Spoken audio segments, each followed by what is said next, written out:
महाराज जी आपसे सत्संग में सुना कि हमको सिर्फ नाम जप करना है और इसके सिवा हम कुछ कर भी नहीं सकते। अगर कुछ कर सकते हैं तो सिर्फ अपना बुरा कर सकते हैं। अगर छूट हो जाए तो हम कहाँ गिरें, हमारा चिंतन कहाँ, हमारे हृदय की मांग क्या है, हमारी दृष्टि कहाँ। अगर हम रुके हैं तो कृपा की बाढ़ हमें रोक रखिए। महाराज जी आपकी कृपा से सब अच्छा चल रहा है, पर कभी कभी मन जो पुराने व्यसन छूट चुके हैं, संसारिक प्रतिकूलता आने पर बहुत जोर से उधर ले जाता है मन, जिससे परेशान हो जाता हूँ और इस मन से इसी से लड़ाई तो भी बचना होती है। नवीन कुसंग से और पूर्व संस्कार से हमारा युद्ध होता रहता है।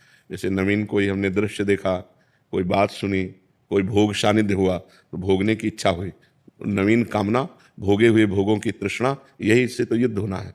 वो भोगा था, अच्छा लगा था, ये मन चिंतन करवा करके उधर ले जाना चाहता है। उसी समय ना, अब नहीं, अब लो नशाने। यद्यपि बहुत बुरा लगेगा, मन को बहुत बुरा लगेगा, वो आपको जलाएगा, और उस जलन को सह जाना ही अध्यात्म है। यम ही न व्यथ्यन्ते पुरुषम पुरुषर्षभ, जो मन के द्वारा दी हुई व्यथा से परास्त नहीं होता, व्यतीत नहीं होता का मतलब परास्त नहीं होता। जैसे हम आपसे मिलना चाहते हैं और कोई हमें सुख मिला है आपसे, अब मन विवश करेगा आपके पास चलना नहीं, अगर गलत है नहीं मुझे जाना नहीं, अब वो जलाएगा, ना भजन में लगेगा ना कहीं नहीं लगेगा, बस वो बार बार वही प्रश्न करेगा, वहीं चलो वहीं चलो, वो बार बार वही भोग मांगेगा हमको बार बार कर, नहीं तू चाहे मार डाल मैं नहीं जाऊँ, कुछ भी कर, राधा राधा राधा। वो थोड़ी देर जलन देगा, शांत हो जाएगा।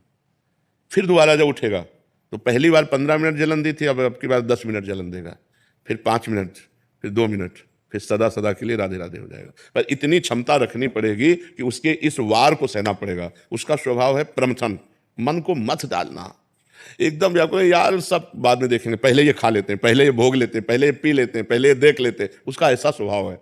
मन के स्वभाव को सह जाना यही साधुता है। सहत सहत बाढ़ भगति गृह तन गुरु हितगार। जब ना सहन हो तो रो पड़ो, भगवान को साक्षी करके, हे नाथ आप देख लो हमारी दुर्दशा होने के लिए ये क्या मन कर रहा, प्रभु आप संभालो, मुझे सामर्थ्य दो प्रभु। उस समय प्रभु को पुकारे, उस समय नाम कीर्तन करने लगे, उस समय सत्संग सुनने लगे, उस समय किसी साधक से बातचीत करने लगे। एकांत में तो फिर टिक पाना बड़ा मुश्किल है। जब हमारा मन किसी विषय पर अरझ गया हो और हम एकांत में तुम्हारा बार बार तुम्हें परास्त करेगा, उस समय हमको खोजना है कि किस विषय से शांत होगा। कोई शास्त्र स्वाध्याय, कोई सत्संग सुनना, किसी साधक के पास बैठ जाना, कुछ नहीं है तो जोर जोर से भगवान को पुकारना, राधा राधा किशोरी जू, हे लाल जू, हे प्रभु मुझे बचाओ मेरा मन इससे। क्योंकि इसको सहना बहुत कठिन है। बातें बना लेना, उपदेश दे लेना, उपदेश सुन लेना सब सरल है, लेकिन जब ये हठीला मन किसी विषय पर हट कर लेता है कि मुझे ये चाहिए, मुझे ये भोगना है, फिर बड़ा मुश्किल हो। फिर तो मतलब घबराहट पैदा कर देगा, भारी जलन पैदा कर देगा, व्यथा पैदा कर देगा, कहीं लगेगा नहीं तो आपको भी बुद्धि सलाह देगी